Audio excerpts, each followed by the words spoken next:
Welcome to learner B. I am Shivani Chauhan. Class 9 Hindi Sparsh chapter 4 आपकी जो नई किताब है उसका हम देखने वाले हैं क्वेश्चन आंसर्स। वैज्ञानिक चेतना के वाहक चंद्रशेखर वेंकटरमन।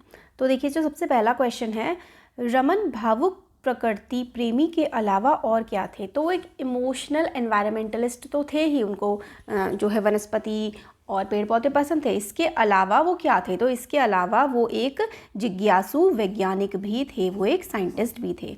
क्वेश्चन नंबर 2 है, समुद्र को देखकर रमन के मन में कौन सी जिज्ञासाएं उठी? समुद्र को देखकर रमन के मन में क्या क्या जो है विचार आते थे? तो इसका आंसर है, समुद्र को देखकर रमन के मन में उठने वाली 2 जिज्ञासाएं थी।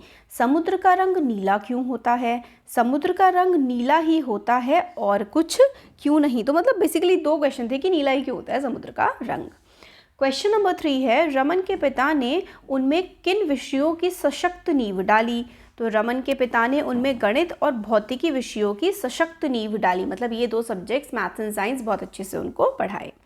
क्वेश्चन 4 है, वाद्य यंत्रों यानी कि म्यूजिकल इंस्ट्रूमेंट की ध्वनियों के अध्ययन के द्वारा रमन क्या करना चाहते थे? वो जो म्यूजिकल इंस्ट्रूमेंट की जो साउंड्स निकलती थी उनकी रमन ने स्टडी करी, इससे वो क्या करना चाहते थे? तो इसका आंसर है, रमन वाद्य यंत्रों के अध्ययन द्वारा ध्वनियों के पीछे तो रामन जो थे वो वाद्य यंत्रों के अध्ययन द्वारा ध्वनियों के पीछे वैज्ञानिक रहस्यों को जानने के अलावा पश्चिमी देशों की उस भ्रांति को तोड़ना चाहते थे कि भारतीय वाद्य यंत्र विदेशी वाद्यों की तुलना में घटिया हैं। देखिए, जो अंग्रेज़ है ना, वो हर चीज़ को, हमारे देश की जो भी चीज़ें थी ना, उनको कहते थे कि हमारे देश की सारी चीज़ें ख़राब हैं। तो वो मतलब एक किस तरह की उनकी गोरे लोगों की मेंटालिटी थी। तो ये जो रमन थे ये प्रूफ करना चाहते हैं कि भाई ऐसा कुछ नहीं है, हमारे देश के जो म्यूज़िकल इंस्ट्रूमेंट है ना इंडिया के, बहुत अच्छे हैं वो। समुद्र का रंग नीला ही क्यों होता है और कुछ क्यों नहीं? सवाल हिरोए लेने लगा तो उन्होंने इस दिशा में प्रयोग किए जिसकी परिणति रामन प्रभाव की खोज के रूप में हुई। तो मतलब उन्होंने वॉइसेस के बारे में भी, और समुद्र का रंग नीला ही क्यों होता है, ये वाली जो 2 थॉट्स हैं उनके दिमाग में बहुत ज़्यादा चलते थे, और इसके स्वरूप फाइनल इफेक्ट क्या आया? जो इनका रमन इफेक्ट है। नेक्स्ट देखिए, क्वेश्चन 5 है, सरकारी नौकरी छोड़ने के पीछे रमन की क्या भावना थी? तो सरकारी नौकरी छोड़ने के पीछे रमन की भावना यह थी कि वे सरस्वती की साधना को धन और सुख सुविधा से अधिक महत्वपूर्ण मानते थे। वे वैज्ञानिक रहस्यों के ज्ञान को सबसे अधिक मूल्यवान मानते थे। वो सबसे ज़्यादा इंपॉर्टेंस देते थे साइंस को, ना कि पैसे को। क्वेश्चन नंबर 6 जो है, रमन प्रभाव की खोज के पीछे कौन सा सवाल हिलोरे ले रहा था? तो रमन प्रभाव की खोज के पीछे जो सवाल हिलोरे ले रहा था वह है, समुद्र का रंग नीला ही क्यों होता है? नेक्स्ट क्वेश्चन, प्रकाश तरंगों के बारे में आइंस्टाइन ने क्या बताया? तो प्रकाश तरंगों के बारे में आइंस्टाइन ने बताया कि प्रकाश का रूप अति सूक्ष्म परमाणुओं की तीव्र प्रवाह धारा के समान होता है।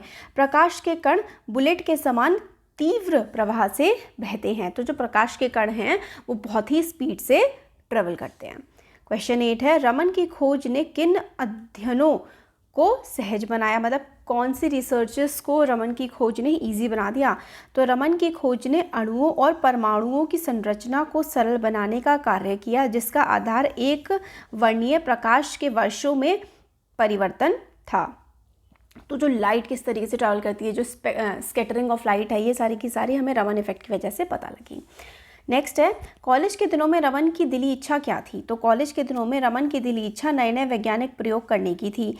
वे शोध और अनुसंधान को अपना जीवन समर्पित करना चाहते थे, परंतु उन दिनों यह सुविधा न होने के कारण उनकी इच्छा दिल में ही रह गई। तो वो बहुत सारे एक्सपेरिमेंट्स करना चाहते थे, बट उस टाइम पर इतनी फैसिलिटीज़ नहीं थी, तो ये उनकी इच्छाएं दिल में ही रह गई। नेक्स्ट है, वाद्य यंत्रों पर की गई खोजों से रमन ने कौन सी भ्रांति तोड़ने की कोशिश की? तो आंसर है, वाद्य यंत्रों पर की गई खोजों के माध्यम से रमन ने यह भ्रांति तोड़ने की कोशिश की कि भारतीय वाद्य यंत्र विदेशी वाद्य यंत्रों की तुलना में घटिया हैं। नेक्स्ट क्वेश्चन है, रामन के लिए नौकरी संबंधी कौन सा निर्णय कठिन था? तो रामन सरकार के वित्त विभाग की बहुत प्रतिष्ठित नौकरी पर थे। वहाँ वेतन तथा सुख सुविधाएं बहुत आकर्षक थीं। जब उन्हें कलकत्ता विश्वविद्यालय में भौतिकी के प्रोफेसर के पद को स्वीकार करने का प्रस्ताव मिला तो उसके लिए तो उनके लिए यह निर्णय करना कठिन हो गया कि वे कम वेतन और कम सुविधाओं वाले प्रोफेसर पद को अपनाएं या सरकारी पद पर बने रहें। तो वो सरकारी अफसर थे, बहुत सारा पैसा और सुख सुविधाएं थी, फिर उनको ऑफर आया एक साइंटिस्ट, एक तरह से प्रोफेसर साइंटिस्ट बनने का। तो उन्होंने सोचा क्या करें, तो उन्होंने प्रोफेसर बनना स्वीकार किया क्योंकि वहाँ पर जा कर के वो अपनी रिसर्च कर सकते थे। नेक्स्ट है, सर चंद्रशेखर वेंकटरमन को समय समय पर किन किन पुरस्कारों से सम्मानित किया गया। तो सर चंद्रशेखर वेंकटरमन को समय समय पर निम्नलिखित पुरस्कारों से सम्मानित किया गया। 1924 में रॉयल सोसाइटी की सदस्यता दी गई, 1929 में सर की उपाधि दी गई, 1930 में 1930 में उनको भौतिकी में नोबेल पुरस्कार मिला, रोम का मैथ्यूसी पदक मिला, रॉयल सोसाइटी का ह्यूज पदक मिला, फिलाडेल्फिया इंस्टीट्यूट का फ्रैंकलिन पदक, रूस का अंतर्राष्ट्रीय लेनिन पुरस्कार, 1954 में उनको भारत रत्न का सम्मान मिला। क्वेश्चन नंबर 5 है, रमन को मिलने वाले पुरस्कारों ने भारतीय चेतना को जागृत किया, ऐसा क्यों कहा गया।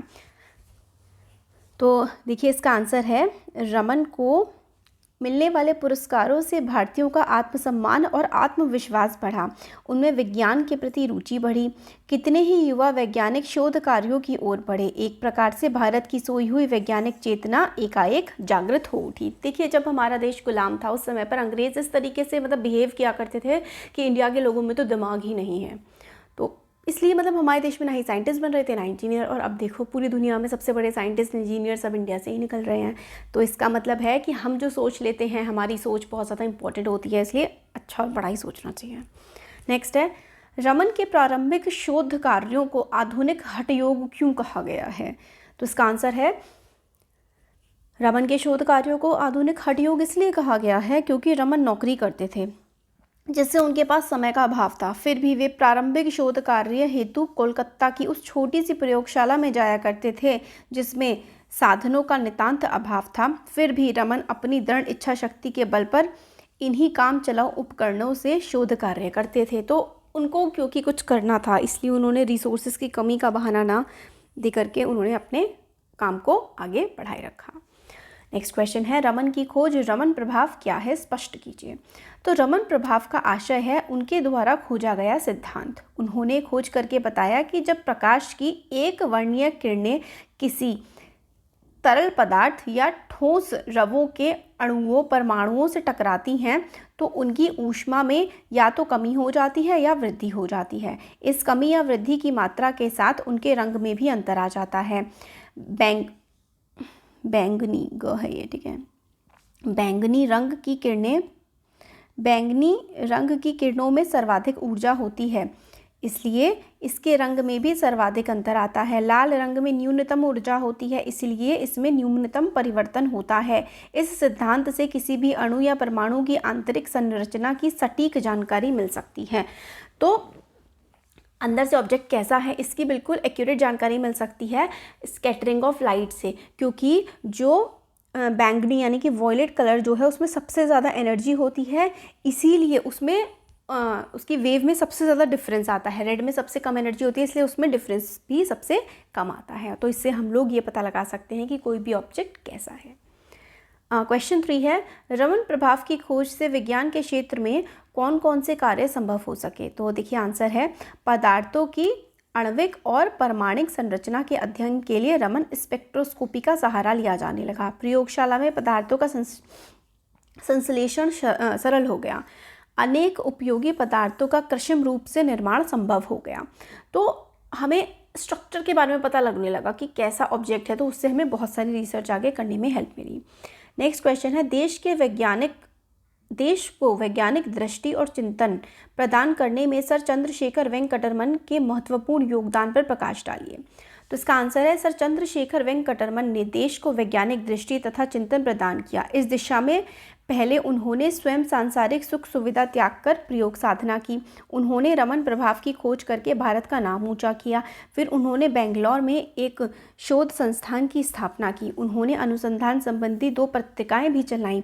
उन्होंने अनेक नवयुवकों को शोध करने की प्रेरणा दी और मार्गदर्शन प्रदान किया। उन्होंने संदेश दिया कि हम अपने आसपास की घटनाओं को वैज्ञानिक दृष्टि से निहारने का प्रयास करें। इस प्रकार उन्होंने देश के चिंतन को विज्ञान की दिशा प्रदान करी। उनको जब से नोबेल प्राइज़ मिला उसके बाद से पूरी दुनिया में वो फेमस हो गए। हमारे देश के लोगों को भी समझ में आया कि हमारे देश में कितने बड़े साइंटिस्ट हैं।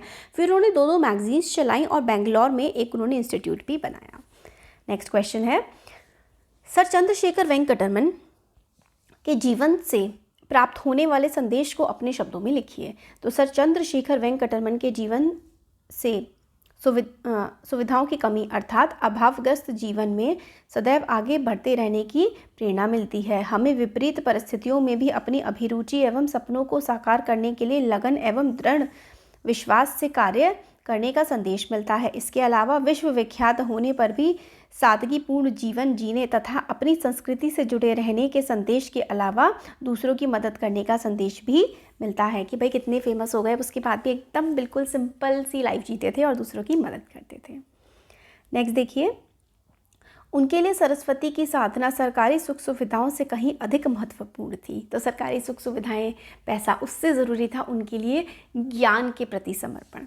सर चंद्रशेखर वेंकटरमन सच्चे सरस्वती साधक थे। वे जिज्ञासु वैज्ञानिक तथा अन्वेषक थे। उनके लिए वैज्ञानिक खोजों का महत्व सरकारी सुख सुविधाओं से अधिक था। इसलिए उन्होंने वित्त विभाग की ऊंची नौकरी छोड़कर कलकत्ता विश्वविद्यालय की कम सुविधा वाली नौकरी स्वीकार की ताकि वो रिसर्च कर सकें।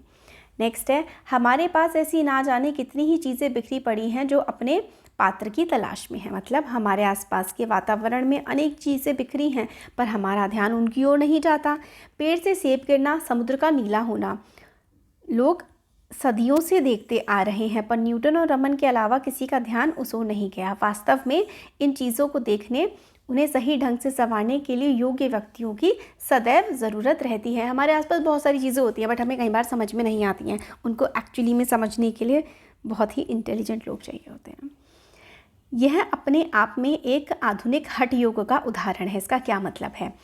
तो इसका है, देखो, बिना साधनों के बलपूर्वक इच्छापूर्वक किसी साधना को करते चले जाना हठ योग कहलाता है। सर चंद्रशेखर वेंकटरमन भी ऐसे हठ योगी थे जिन्होंने सरकारी नौकरी में रहते हुए भी कलकत्ता की एक काम चलाओ प्रयोगशाला में प्रयोग साधना जारी रखी। यद्यपि प्रयोगशाला में साधनों और उपकरणों का अभाव था और रमन के पास समय का अभाव था, फिर भी वे प्रयोग करने में लगे रहे। इसे हठ योग कहना सर्वथा उचित है। नेक्स्ट देखिए, इसमें रिक्त स्थान की पूर्ति करनी है तो यहाँ पर हम लोग देख लेते हैं आंसर्स। रमन का पहला शोध पत्र फिलोसॉफिकल मैगजीन में प्रकाशित हुआ। रमन की खोज भौतिकी के क्षेत्र में एक क्रांति के समान थी। कलकत्ता की मामूली सी प्रयोगशाला का नाम Indian association for the cultivation of science था। रमन द्वारा स्थापित शोध संस्थान रमन रिसर्च इंस्टीट्यूट के नाम से जाना जाता है। पहले अणुओं और परमाणुओं की आंतरिक संरचना का अध्ययन करने के लिए इंफ्रारेड स्पेक्ट्रोस्कोपी का सहारा लिया जाता था। फिर उसके बाद रमन इफेक्ट का इस्तेमाल किया जाने लगा। तो ये हमने देखे क्वेश्चन आंसर्स। वीडियो पसंद आया है तो लाइक शेयर सब्सक्राइब करें। Thank you.